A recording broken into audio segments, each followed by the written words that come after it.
Why is it that things come to me faster than I'm ready for them? They don't and can't, because they're coming in response to your vibration. So what must be happening is that you are not quite yet consciously aware of what your vibrational offering is, which is a problem that so many have. They don't realize what they're offering vibrationally. But it's helpful to just begin saying, everything's coming in response to my vibration, so I want to know what my vibration is. And then that confusion will go away.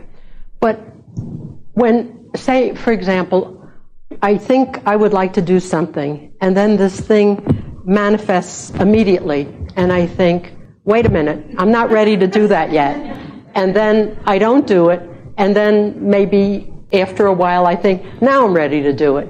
And then it doesn't happen. Well, here's what happens. When you identify a desire, whether you are really aware of it or not, when you begin offering a vibration about it, the manager lines it up and yields it to you. And then, as you look at it and you say, oh, wait a minute, I've got a tiger by the tail here, it's coming too fast, I'm not really ready for that, then you begin to introduce some resistance into it. And when you begin to introduce some resistance, then it slows down. Or maybe you make another choice. You say, I want not that, I want this instead. Everything is always coming in response to whatever it is you are giving your attention to. And then what happens, as you say, well, now I'm ready, why won't it come? Now your attention is upon it not coming. That's what trips most people up. They will stand here and not be happy about where they're standing. And they'll say, I want to be over there. And if you talk to them about why they want to be over there, they'll mostly tell you about what they don't like here. So their vibration is more about where they are than about where they want to be. And that's what's happening to you. Oh, it is so wonderful when you really get it. That what's manifesting or what is coming to you is always a perfect vibrational match to your vibration. It's sort of like you've got your hands on the steering wheel, which means you get to choose where you're going, and you've got your foot on the accelerator too. You get to choose how fast you go, you get to choose where you go. So if something is unfolding too fast, we watch Jerry and Esther. They are so energetic. They are so joyful in their work. They are so inspired. And for years, Jerry has been editing the tapes for the weekly tape program. And then Esther bought a computer program and has been recording right into the computer, and now Esther is joyously involved in the editing process. Well, that leaves Jerry with free time that he has not had before. And in that free time, his mind is going to all kinds of new projects, which is making their life busier than it's ever been before, because they can't seem to facilitate things as fast as Jerry can think them up. When you allow your thoughts to flow, the universe immediately begins to respond. In other words, you can hardly think a thought in a pure form that the universe does not give you movement around it, which often makes you feel that then you need to offer a response of action. And when you are really open and allowing things to flow, sometimes more action seems to be required of you than you have the physical time or desire to offer. And we say, no problem. What happens is you go, arg, I want not that. You feel the contrast, and another rocket of desire is born out of that. I'm wanting things to be slower. I'm wanting things to be smoother. I'm wanting more to help me facilitate all of this. And out of that next rocket of desire, as soon as you get focused there, then the universe yields that to you. It's about finding the balance, you see. And only when you are paying attention to the way you feel can you find the balance. Now let us demonstrate that just a little more clearly.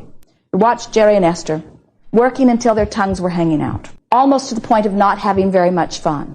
So they took a 3-day vacation and went to their favorite place and laid on the sand and laid on the rocks at the cove, big, beautiful, sunning rocks, laid there in the sun. And Esther said, I could stay here forever. And Jerry did not reply, but he is thinking, I can stay here today. But he was wrong. He didn't even make it till 10 o'clock. In other words, they laid there, they basked, they refreshed, they rejoiced, they reconnected, they found their balance, and then soon Jerry's fingers are sort of thumping on the rock. Esther's got her ear on the pillow and she can hear his thumping on the rock. And she is looking over at him, not wanting him to know she's awake. She knows that something's up. And then in a minute, he's sitting up. And now she hears him rifling through her purse. He's trying to find something to write on.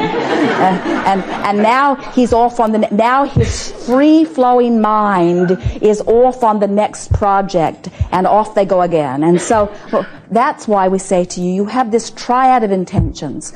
The basis of your life is freedom. You are so free you can choose bondage if you choose.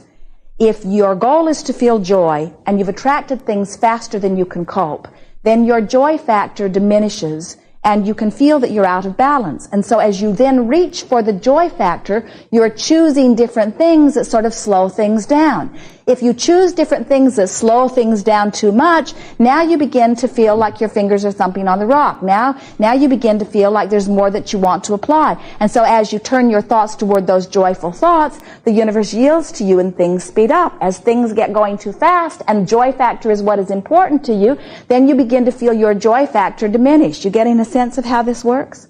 By paying attention to the way you feel, you can always keep yourself in perfect balance.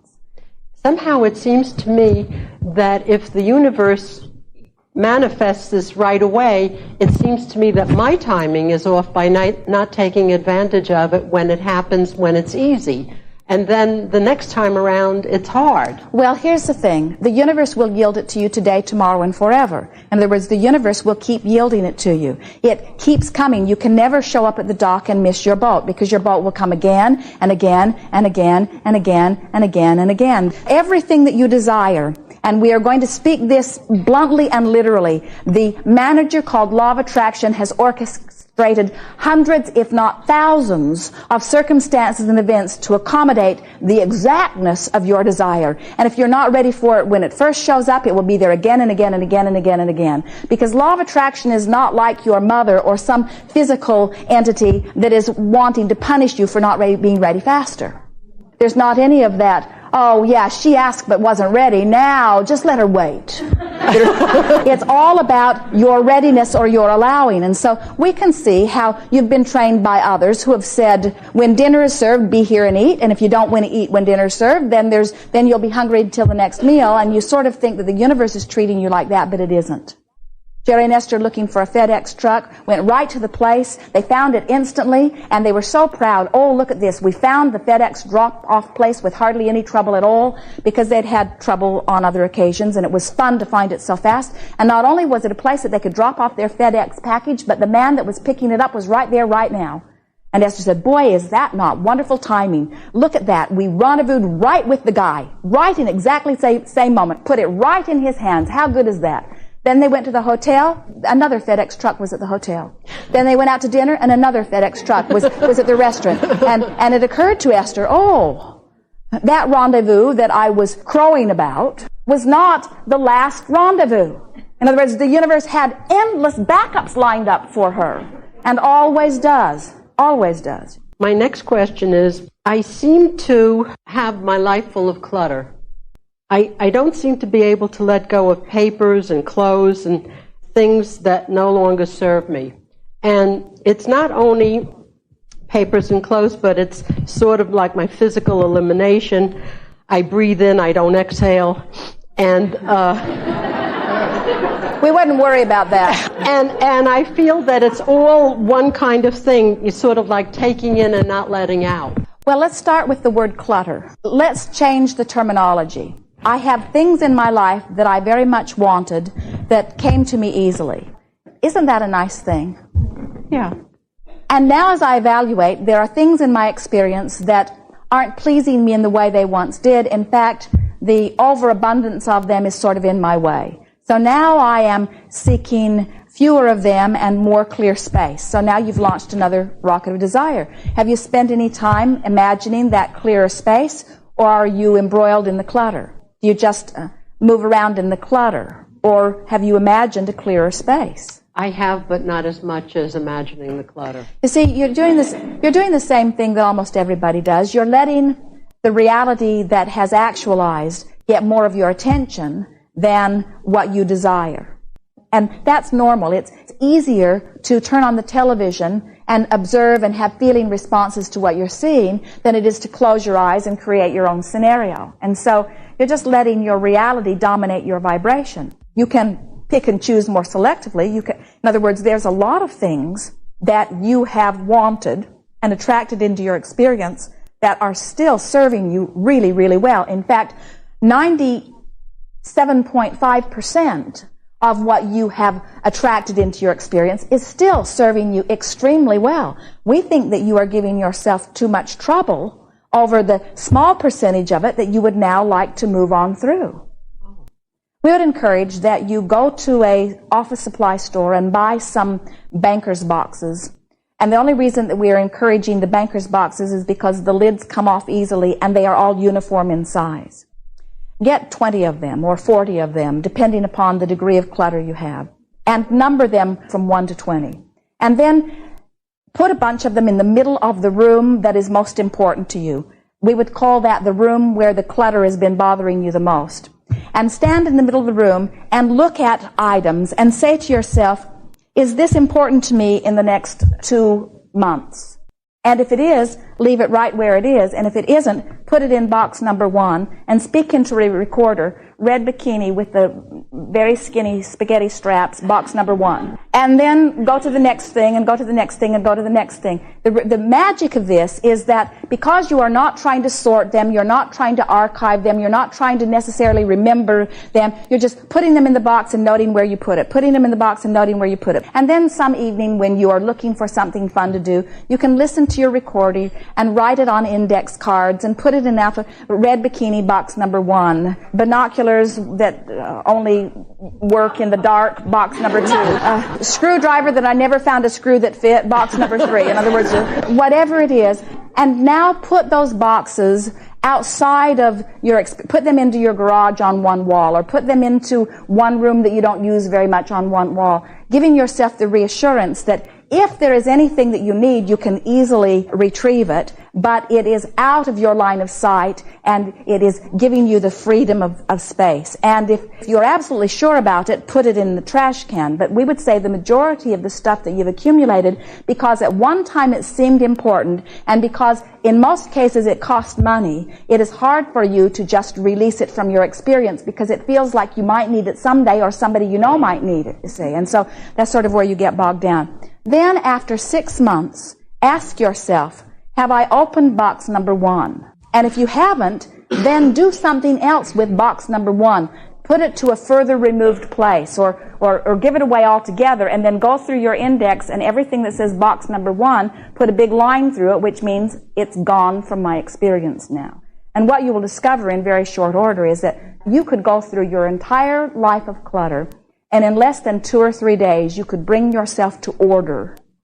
The thing that keeps most of you from doing that is every time you start it, you get too bogged down in the process of coordinating it. It feels to you like you should put all things of this nature in one specific place, but then it turns out there's only 2 of those things, and so you have a box that only has 2 things in it, and then you have this other thing that there are 100 of them, far more, and so you don't know how to label it, and even if you did label it, you didn't know what you did with it afterward, where this process will help you to know exactly where everything you don't need is. But what do you do with the printed word? For example, I tear out sheets that have to do with health and healing and gardening and all sorts of things. And when I start to go through folders of these, I always get caught up with them, and I start reading them, and I think, gee, this is interesting. And, you know, it's sort of like I can... Well, that's the fun of clearing your clutter in this fast way. So you say, article box number 1, article box number 1. So you're just putting it all in box number 1, and then you're thinking to yourself, at some later date, if I'm interested, I can go back and put this in some sort of order. In other words, I can put it under headings of health and gardening. But for now, I know I've got it all in one place. And that way you don't get bogged down in the process of it. The majority of it, you will never go back and read again. And even if you go back and read it, it's not what you thought it was. In other words, it was there for you when you first attracted it. The thing that is behind this is that you all keep forgetting that the universe will keep yielding to you. So you say, I thought I needed this once, so I have to carry it around with me forevermore in case I need it again. And we say, if you need it again, the universe will yield it to you again, only in a more succinct and appropriate way to where you are now. Because as you keep asking the question evolves, and the answer will evolve too. That article won't keep evolving. It was the answer to where you were then, you see. And so what we would encourage you to do about all of that is throw it away joyously, and as you throw each piece away, say, thank you, you were there when I attracted you the first time, you'll be there whenever I want you again.